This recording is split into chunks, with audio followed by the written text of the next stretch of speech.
Ladies and gentlemen, and the one who are watching me, I'm going to talk about exhibition of mathematics. By specifying, I'm going to say application of angle of elevation and the angle of depression in trigonometry. Most of the people think that mathematics is hard, but shortly, mathematics is the easiest subject. I would like to tell you that you should like applying angle. This angle, I would like to tell you how we should apply angle of elevation and angle of depression in our daily life. In angle of elevation and depression, first we should know how we measure it. We usually measure it by using the clinometer.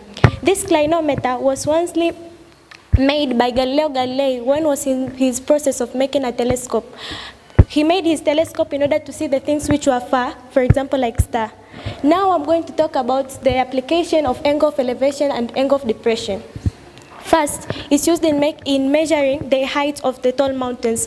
A good example is when the mountain K2 or Mount Godwin-Austen was to be measured. They used the clinometer because the technology of that time was not such good. So they decided to use clinometer.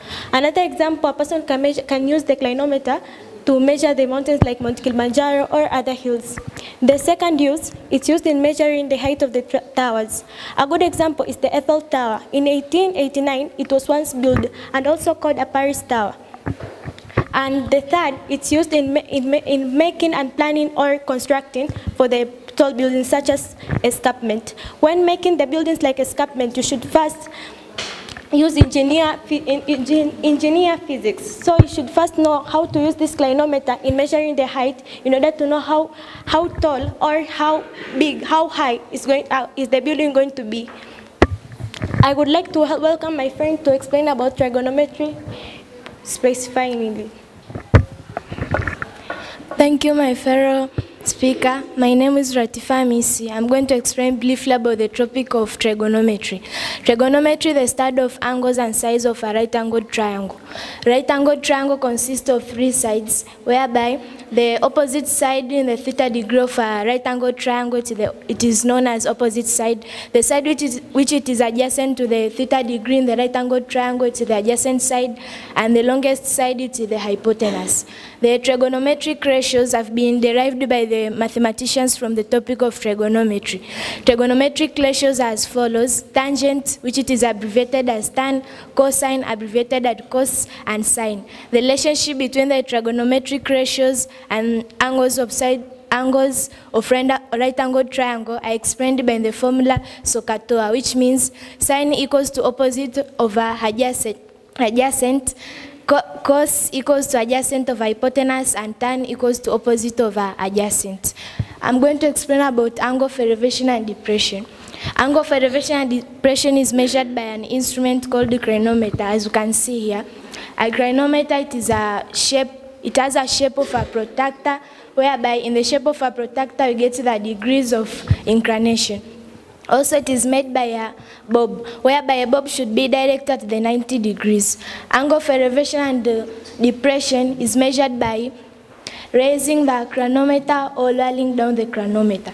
Also, the angle of depression and elevation are alternate interior. Angles of depression and elevation are alternate interior angles, which means angle of elevation equals to angle of depression.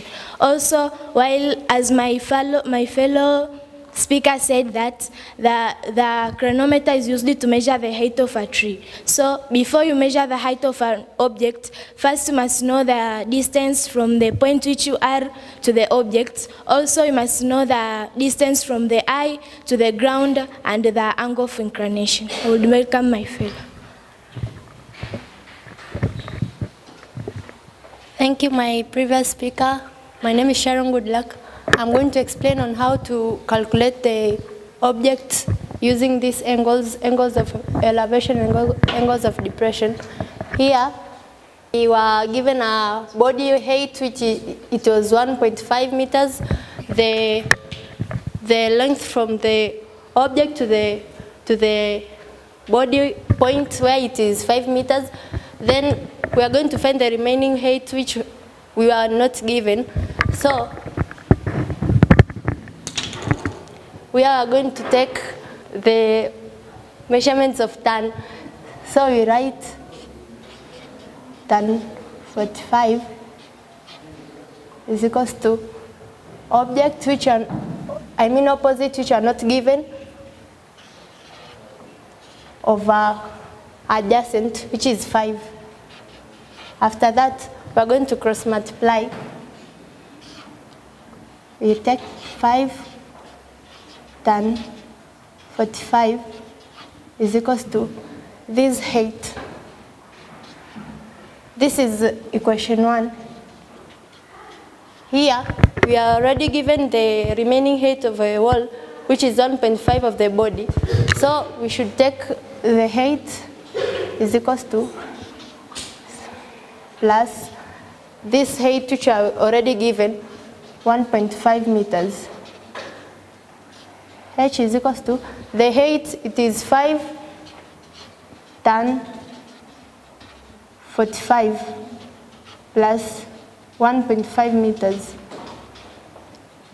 Here in this tan, we are going to use the special angles because you can also use calculator or for figure, but also we're going to use the special angles, which it is 5 times the special angle of tan 45, it is 1, then you add 1.5 meters.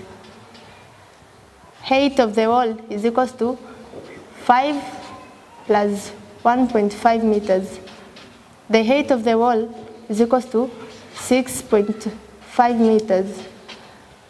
Hence, by using this angle, you can, by using this clinometer, you can find the angle and also find the height of the object. Thank you.